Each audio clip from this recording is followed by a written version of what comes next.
राष्ट्रवादी विलिनीकरणाचा निर्णय सुनेत्रा पवारच घेणार असल्याचं छगन भुजबळ यांनी म्हटलेलं आहे। त्यासोबतच वारंवार विलिनीकरणावर चर्चा करायला नको अशी रोखठोक भूमिका सुद्धा छगन भुजबळ यांनी मांडली आणि या सगळ्यावर पुन्हा एकदा विलिनीकरणावर आमच्याकडून चर्चा होणार नसल्याचं शशिकांत शिंदेंनी स्पष्ट केलं आणि त्यामुळे विलिनीकरणाच्या चर्चेला फुल स्टॉप लागणार का असा प्रश्न या निमित्तानं उपस्थित होतोय। बघूया सविस्तर।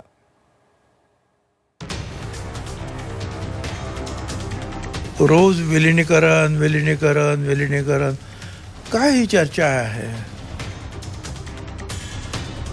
मी स्पष्ट सांगतो, विलिनीकरणाच्या बाबतीमध्ये आमच्या पक्षाकडून आता कुठल्याही प्रकारचा नो कमेंट। पहिल्या दिवसापासून मर्जर मर्जर मर्जर चालू आहे, ही घाई नाही आहे। राष्ट्रवादी विलिनीकरणावरून राजकारण सुरूच आहे। रोज वेगवेगळे दावे प्रतिदावे केले जात आहेत। शशिकांत शिंदेंनी त्यांच्या लेखातून केलेल्या गौप्यस्फोटानंतर भुजबळांनी सुद्धा विलिनीकरणासंदर्भात रोखठोक भूमिका घेतली आहे। रोज विलिनीकरणाची चर्चा कशासाठी, विलिनीकरणाची एवढी घाई कशासाठी असा सवाल छगन भुजबळांनी केला। विलिनीकरणासंदर्भात सुनेत्रा पवारच निर्णय घेणार असल्याचं सुद्धा भुजबळांनी यावेळी म्हटलंय। तर विलिनीकरणाचा विषय आमच्यासाठी संपला असं मोठं विधान शशिकांत शिंदेंनी केलंय। मोघमपणे काही बोलण्यात काही अर्थ नाही आहे। आणि आता आपण कॅप्टन नेमलेले आहेत ना, आपण ते विचार करतील ना, बसलेत ना ते काय हे आणि मग बघतील काय करायचं ते। आमदारांची सुद्धा मीटिंग घेतील। आणि मग सध्या जे आहे, हा म्हणतो म्हणून तो म्हणतो, तो म्हणतो म्हणून तो म्हणतो, एवढी घाई काय आहे एवढ्या सगळ्याची?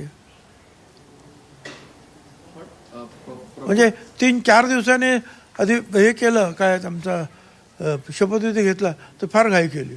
पहिल्या दिवसापासून मर्जर मर्जर मर्जर चालू आहे, ही घाई नाही आहे।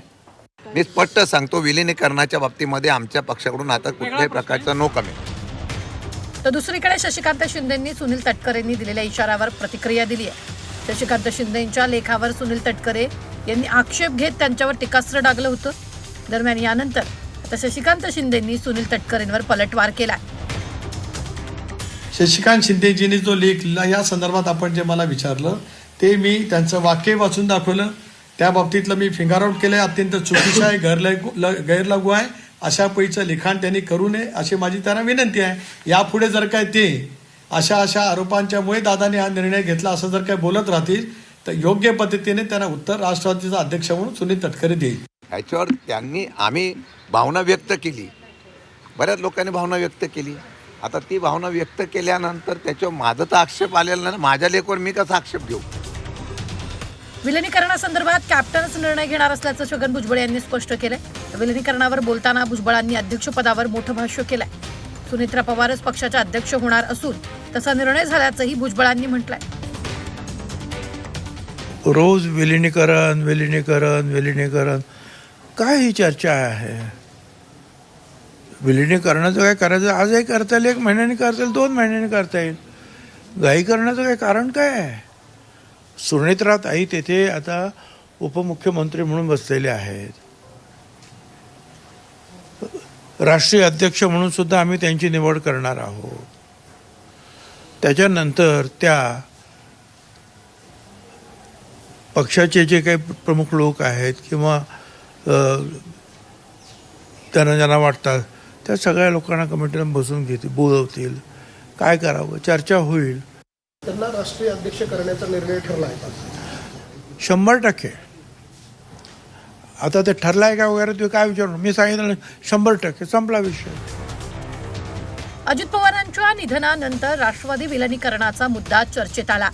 पवारांच्या राष्ट्रवादीच्या नेत्यांची विलिनीकरणाला हा आहे तर दादांच्या राष्ट्रवादीतील प्रमुख नेत्यांची ना दिसतीये। त्यामुळे दोन्ही राष्ट्रवादीच्या विलिनीकरणावर फक्त चर्चा सुरू आहे, दावे प्रतिदावे केले जात आहेत, मात्र ठोस असा कोणताही निर्णय होताना दिसत नाही। कारण अजित पवारांसोबत पवारांच्या राष्ट्रवादीच्या नेत्यांची चर्चा झाली होती, मात्र आता अजित पवार हयात नाही। त्यामुळे विलिनीकरणावर सुनेत्रा पवार नेमकी काय भूमिका घेतात हे पाहणं महत्त्वाचं ठरणार आहे। ब्युरो रिपोर्ट, झी 24 तास।